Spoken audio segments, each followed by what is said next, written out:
प्यारी ननद। शोभा की इकलौते बेटे साहिल ने एक फैशनेबल लड़की विभा से लव मैरिज कर ली और उसे अपने घर ले आया। उसकी माँ ने दोनों को देखा तो बोलने लगी, अरे साहिल, ये किस नाटक वाले को ले आया तू? और इसने ये इतने छोटे कपड़े क्यों पहन रखे हैं? माँ, ये नाटक वाली नहीं, आपकी बहू है। मैंने इससे शादी कर ली है। विभा, माँ के पैर छुओ। कम ऑन साहिल, मैं किसी के पैर नहीं छू सकती। विभा, ये हमारा कल्चर है, घर के बड़ों के पैर छूते हैं। ओके साहिल। विभा जैसे ही शोभा के पैर छूने के लिए झुकी तो शोभा ने उसे डांटते हुए कहा, चल हट यहाँ से, दूर हो जा मेरी नजरों से। न जाने कहाँ से इसे उठा लाया है। तेरे लिए लड़कियों की कमी थी क्या, जो ऐसी लड़की को ले आया? हमारे घर के संस्कारों के बारे में तो सोच लेता, लोग क्या कहेंगे? माँ, आप भी कैसे पुराने जमाने की बात कर रही हो? आप कपड़ों और भाषा से किसी के संस्कारों को जज नहीं कर सकती। साहिल ने अपनी माँ को समझाने की बहुत कोशिश की, लेकिन वो कहाँ कुछ मानने वाली थी। शोभा अपनी बहू के कपड़ों और स्टाइल की वजह से हमेशा उसके कैरेक्टर पर टिप्पणी करती रहती। एक दिन विभा अपनी सास के लिए चाय बनाकर लाई। गुड मॉर्निंग मॉम, ये आपकी टी। छोरी, तुझ में संस्कार नाम की चीज है या नहीं? गुड मॉर्निंग ना बोला कर मुझे। हमारे यहाँ बहुएं पैर छूती है। और तूने ये कैसे कपड़े पहने? देख जरा मेरी बेटी रानी को, सीधे सादे कपड़े पहनती है वो। मॉम, आपकी बेटी को फैशन की बिल्कुल भी नॉलेज नहीं है। उसे तो आप तंबू भी दे देंगी ना तो वो तंबू भी पहन लेंगी। देखो माँ, भाभी कैसे मेरा मजाक उड़ा रही है।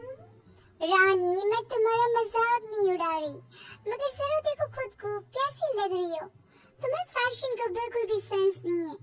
कुछ तो लड़कियों वाली हरकतें किया करो।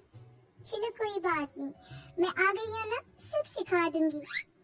इतना कहकर विभा वहाँ से चली जाती है और रानी सोचने लगती है, भाभी आपने मेरा मजाक उड़ाकर अच्छा नहीं किया। अब देखो मैं कैसे आपको इस घर से बाहर निकालती हूँ। अब रानी हर समय अपनी भाभी की कमियां ढूंढने में लगी रहती।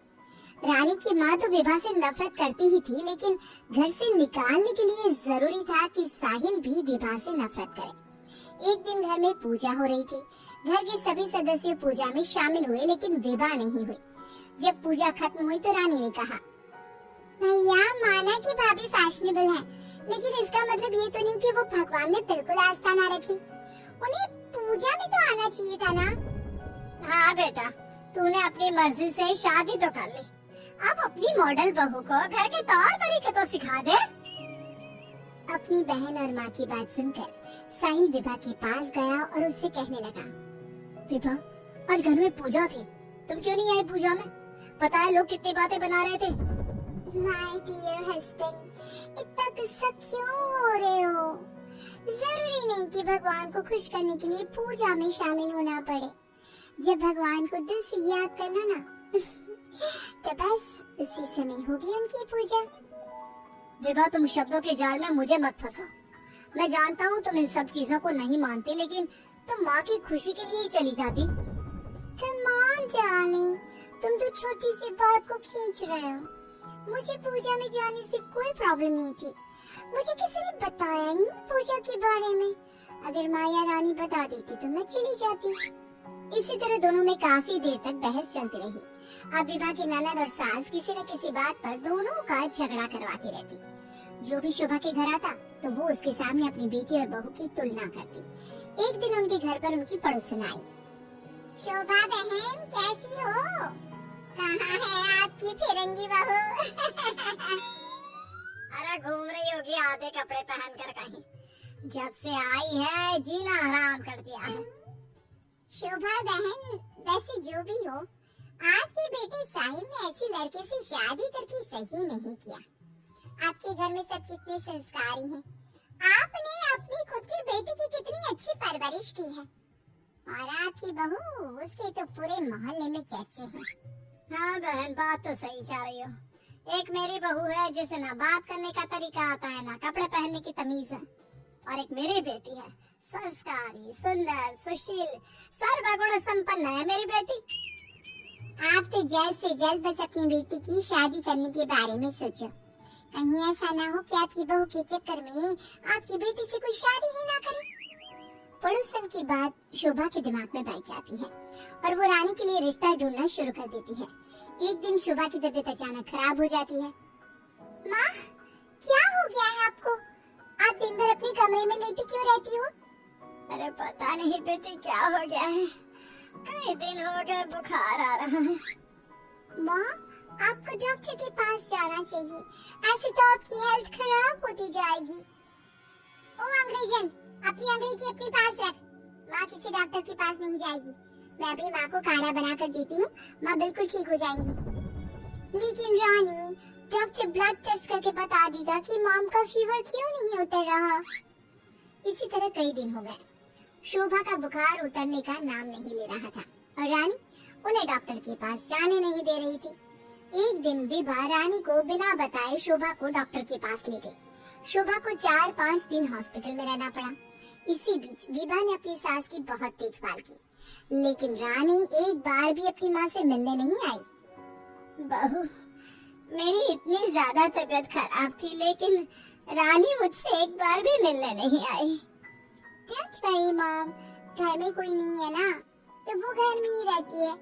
अब डॉक्टर ने बोला है कि आप घर आ सकती हैं, तो आप ज्यादा सोचिए मत। अब शोभा को पहली बार अपनी बेटी और बहू के संस्कारों के बीच का अंतर पता चला।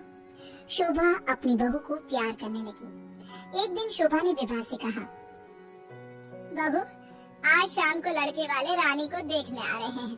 रानी और तुम बाजार चली जाओ, खाने का कुछ सामान और रानी के लिए अच्छी सी साड़ी लेकर आना। माँ, मैं भाभी के साथ नहीं जाऊंगी। वो साड़ी दिलाने की जगह कोई स्कर्ट या जींस दिलाकर ले आएंगी। बहू, तो इसे साड़ी ही दिलाकर लाना, ठीक है? कि माँ। रानी और विभा मार्केट के लिए निकल जाती हैं, लेकिन रास्ते में बहुत ट्रैफिक था। पूछने पर पता चला कि कार का एक्सीडेंट हो गया है। विभा और रानी ने कार के पास जाकर देखा तो एक लड़का बहुत बुरी तरह से जख्मी पड़ा था। कोई उसकी मदद नहीं कर रहा था। लोग खड़े होकर बस तमाशा देख रहे थे। विभा ने उस लड़की की मदद करना चाहा तो रानी ने उसे रोकते हुए कहा, भाभी, ये क्या कर रही हो? जब कोई इसकी मदद नहीं कर रहा तो हम क्यों करें? रानी, ये क्या बोल रही हो तुम? अगर हमने इसकी हेल्प नहीं करी तो ये मर सकता है। लेकिन भाभी, पुलिस का झंझट कौन संभालेगा? पुलिस उल्टा हमसे ही सवाल जवाब करेगी। वो सब बाद में देखेंगे, पहले इसे हॉस्पिटल पहुंचाते हैं। विभा और रानी उस लड़के की जान बचा लेती हैं और उन्हें घर आने में देर हो जाती है। शोभा उनसे पूछती है, तुम दोनों को इतनी देर क्यों हो गई आने में? देखो शाम होने वाली है, लड़के वाले किसी भी समय आते होंगे। माँ, आपकी लाडली बहू की वजह से देर हो गई। मुझे आज पता चला भाभी को समाज सेवा का शौक भी है। रानी ने पूरी बात अपनी माँ को बता दी। शोभा ने बहू को डांटने की जगह उसकी तारीफ की। वो तीनों बात कर ही रहे थे, तभी साहिल वहाँ आकर कहता है, माँ, जो लड़का रानी को देखने आने वाला था उसका एक्सीडेंट हो गया है। क्या? ये तो बहुत बुरा हुआ। ठीक तो है ना वो? हमें जल्दी उसे देखने जाना चाहिए। माँ, वो ठीक है, उसके घर वाले बता रहे थे कि 2 लड़कियों ने उसे हॉस्पिटल पहुंचाया है। अगर वो उसे वक्त पर हॉस्पिटल ना लेकर जाते तो उसका बचना मुश्किल था। 2 लड़कियों ने?